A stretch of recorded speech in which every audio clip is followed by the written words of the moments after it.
हमारे समाज के ही कुछ लोग प्यार मोहब्बत के चलते कुछ ऐसी गलतियां कर डालते हैं जिसका अंजाम बहुत बुरा होता है। और आज के वक्त में चोरियां कम, रेप ज्यादा होते हैं। आज की कहानी आपको अंदर से हिला कर रख देगी। शर्म आती है ये सोचकर कि हमारे देश में इंसान के रूप में दरिंदे पल रहे हैं। तो चलिए आज के इस केस को पूरी तरह से स्टडी करते हैं। So let's start today's case, Neetu.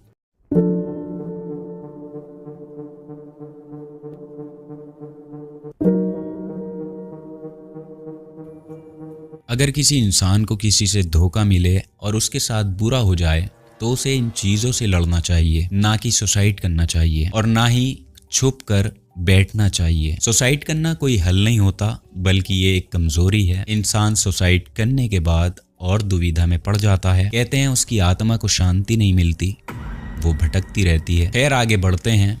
Today's true incident is from Visakhapatnam. ये कहानी 17 साल की एक लड़की की है जो कि आंध्र प्रदेश के विशाखापट्टनम में रहती थी। मैं इस लड़की का नाम आपको नहीं बता सकता, फिलहाल स्टोरी के लिए हमने इसका नाम नीतू रख दिया है। बेसिकली ये लड़की उड़ीसा की थी। उड़ीसा में ये लड़की अपने घर वालों के साथ रहती थी। ये लोग गरीब तबके से ताल्लुक रखते थे। गरीबी इतनी ज्यादा थी कि ये पढ़ लिख भी नहीं पाई थी और पैसों की तंगी को देखकर ये लड़की इतनी कम उम्र में ये फैसला करती है कि मैं भी कहीं पर नौकरी करूंगी ताकि घर के हालात बदल सकें। और ये लड़की आंध्र प्रदेश के विशाखापट्टनम में आती है। विशाखापट्टनम में आकर ये लड़की नौकरी की तलाश शुरू करती है। ये लड़की पढ़ी लिखी बिल्कुल नहीं थी, इसलिए इसे अच्छी नौकरी नहीं मिल पाती। लेकिन बहुत सर्च करने के बाद इसको एक सरकारी अफसर के यहाँ पर नौकरी मिलती है। काम ये था कि इसको उनके कुत्ते की देखभाल करनी थी। अफसोस होता है कि एक जानवर की हिफाजत करके लोग अपना पेट पालते हैं, लेकिन आगे बहुत कुछ होने वाला था। ये लड़की उसको भी गनीमत समझकर नौकरी शुरू कर देती है। यहाँ उसका टाइम अच्छा गुजर रहा था और इसी बीच इसकी एक लड़के से मुलाकात होती है। बार बार मिलने पर यह मुलाकात दोस्ती में बदल जाती है और कभी ये दोस्ती प्यार में बदल गई, इन्हें कुछ पता ही नहीं चला। इन सब चीजों के चलते ये लड़की उसके प्यार पर बहुत ज्यादा भरोसा करने लग जाती है। इस लड़की के पास 17 दिसंबर की शाम में उसके बॉयफ्रेंड की कॉल आती है। वो उसे मिलने के लिए बुलाता है। वो लड़की उसे बताती है कि पिछले कई दिनों से उसके मालिक अपने परिवार के साथ कहीं बाहर गए हुए हैं और इस टाइम ये लड़की घर पर अकेली थी। अक्सर ऐसा होता था कि उसके मालिक अपने घर वालों के साथ शहर से बाहर कहीं चले जाते थे, लेकिन वो घर पर कुत्ते की देखभाल के लिए इस लड़की को छोड़कर जाते थे। और उस बार भी बिल्कुल ऐसा ही होता है कि वो लोग चले गए और इस लड़की को घर पर ही अकेला छोड़ा हुआ था। तब 17 दिसंबर की शाम उसके बॉयफ्रेंड की कॉल आती है।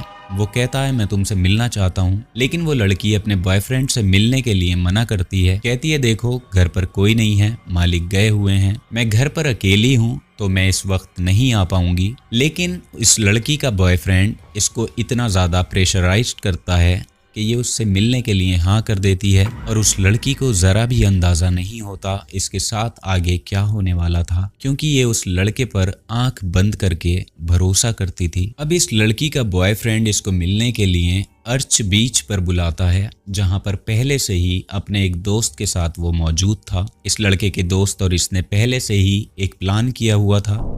जब लड़की उससे मिलने बीच पर आती है तो ये लोग मिलकर पार्टी करते हैं। देर रात तक एंजॉय करने के बाद उसका बॉयफ्रेंड एक लॉज बुक करता है। जब वो लड़का इस लड़की से लॉज में जाने के लिए कहता है तब इस लड़की को थोड़ा सा अटपटा जरूर लगता है, लेकिन नीतू की आंखों पर पट्टी बंधी हुई थी और वो पट्टी थी उसके भरोसे की, उसके प्यार की।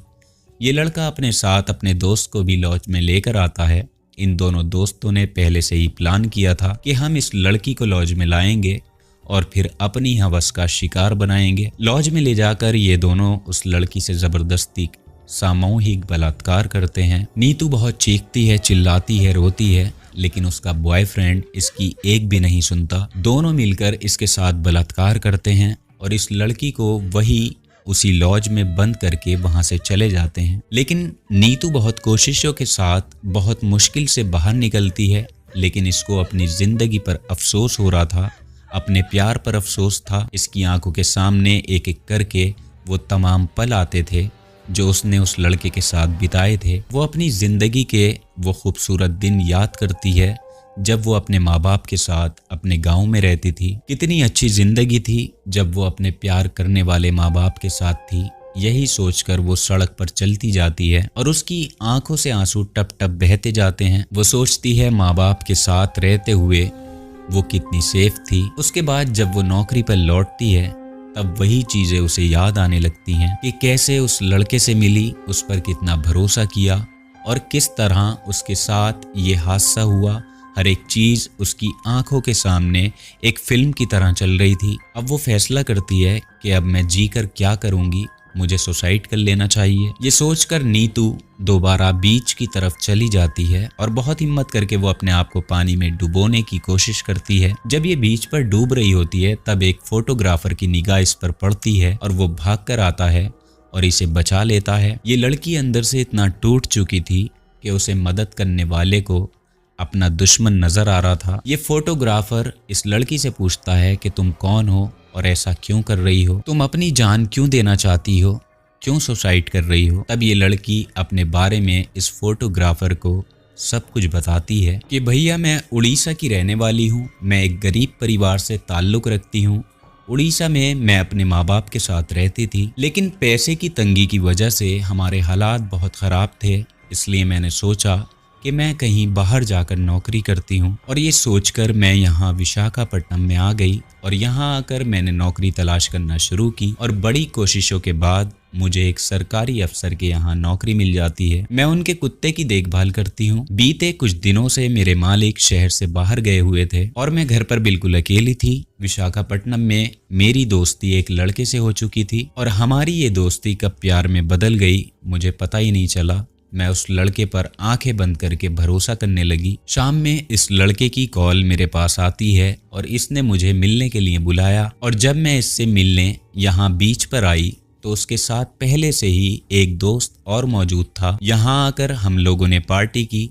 उसके बाद मेरे बॉयफ्रेंड ने एक लॉज बुक किया जहां वो मुझे लेकर जाता है। उस लॉज में वो भी अपने दोस्तों को शामिल करता है जो उसके साथ एक दोस्त था। इसने मुझे लॉज में लाकर मेरे साथ जबरदस्ती की। मेरे मना करने पर उसने मुझे मारा पीटा भी और इसके बाद इन दोनों ने मिलकर मेरा बलात्कार किया। इस घटना से टूटकर मैं सुसाइड करना चाहती हूँ। अब ये फोटोग्राफर इस लड़की की दास्तान सुनकर इमोशनल हो जाता है और इसको समझाता है कि नहीं तुम गलत कर रही थी, तुम्हें अपने घर वालों के बारे में सोचना चाहिए। वो बहुत प्यार से समझाकर इससे कहता है कि तुम अभी मेरे साथ मेरे घर पर चलो, जब तुम थोड़ा बेहतर फील करोगी तो अपने घर पर वापस चली जाना। ये लड़की इस हादसे के बाद इस कदर टूट चुकी थी कि उसको आने वाले खतरे की कोई निशानी भी नजर नहीं आ रही थी और फिर वो फोटोग्राफर के साथ उसके घर पर चली जाती है। फोटोग्राफर के घर जाकर ये सुकून से बैठती है। वो घर में अकेला था, उसके लिए खाने पीने का वो इंतजाम करता है। लड़की दिल ही दिल में सोच रही थी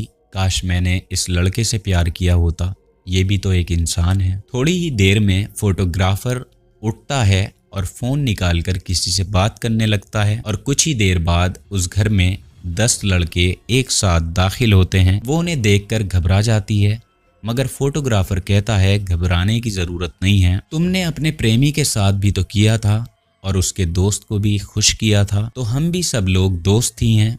ये कहकर बारी बारी से ये लड़के उसके ऊपर टूट पड़ते हैं और जब ये लड़की चिल्लाती है तो वो लोग इसके मुंह में कपड़ा ठूस देते हैं ताकि उसकी आवाज बाहर न जा सके और वो लोग 2 दिन तक इसको इसी घर में बंद करके रखते हैं और ये 11 लोग मिलकर इस लड़की के साथ 2 दिन तक दरिंदगी करते हैं। नीतू बहुत कोशिशों से और बहुत मुश्किल से इनके हाथों से निकल जाती है। उसकी वजह ये थी ये लोग उसे घर में अकेला छोड़कर चले गए थे और ये उस कमरे की विंडो को तोड़ देती है और बाहर निकलकर छत के रास्ते से नीचे उतरकर वहां से भाग जाती है। इसे शायद यही कहेंगे कि इसकी किस्मत अच्छी थी और वो इसी हालत में अपने घर पहुंचती है। जब ये लड़की अपने घर पहुंचती है तो इसके घर वाले इसकी हालत देखकर दंग रह जाते हैं। वो लोग इसकी हालत देखकर इतना सहम जाते हैं कि उनके समझ में ही नहीं आता कि हम करें तो क्या करें। एक तो वो लोग वैसे ही गरीब थे, सोचते हैं कि हमारी कौन सुनेगा, लेकिन इस सब के बावजूद जब उस लड़की को थोड़ा सा होश आता है तब वो कहती है कि मैं पुलिस में इन सब के खिलाफ रिपोर्ट लिखवाऊंगी और 31 दिसंबर को वो लड़की थाने में पहुंच जाती है। इसकी शिकायत के बाद पुलिस इस लड़की के आरोपियों को ढूंढने लग जाती है और आखिरकार पुलिस कामयाब होती है। उन सभी को 3 से 4 दिन के अंदर गिरफ्तार कर लिया जाता है। इस मामले में आंध्र प्रदेश राज्य महिला आयोग की अध्यक्ष वॉशी रेड्डी पन्ना ने विशाखापट्टनम के पुलिस अधिकारी रविशंकर को पत्र लिखकर इस पूरे मामले की जानकारी मांगी, जिसके बाद ये जानकारी उन्हें मिलती है। और आप इस पूरे मामले को किस तरह से लेंगे, ये आपको क्या लगता है, गलती कहाँ पर हुई, कमेंट करके आप हमें ज़रूर बताइएगा। आज ये 11 के 11 लोग जेल की सलाखों के पीछे अपने किए की सज़ा काट रहे हैं और अगर इन्हें सज़ा अच्छी मिली, यानी कि इनके क्राइम के हिसाब से मिली, तो ये लोग दोबारा से कभी भी ऐसा नहीं करेंगे। तो आज के एपिसोड में इतना ही। अगर आप ट्रू क्राइम सुनना पसंद करते हैं तो मेरे चैनल अमन ट्रू क्राइम को ज़रूर सब्सक्राइब कीजिएगा। नया चैनल है, आपकी सपोर्ट की ज़रूरत है। We meet you soon with new incident. Take care of your self. जय हिंद।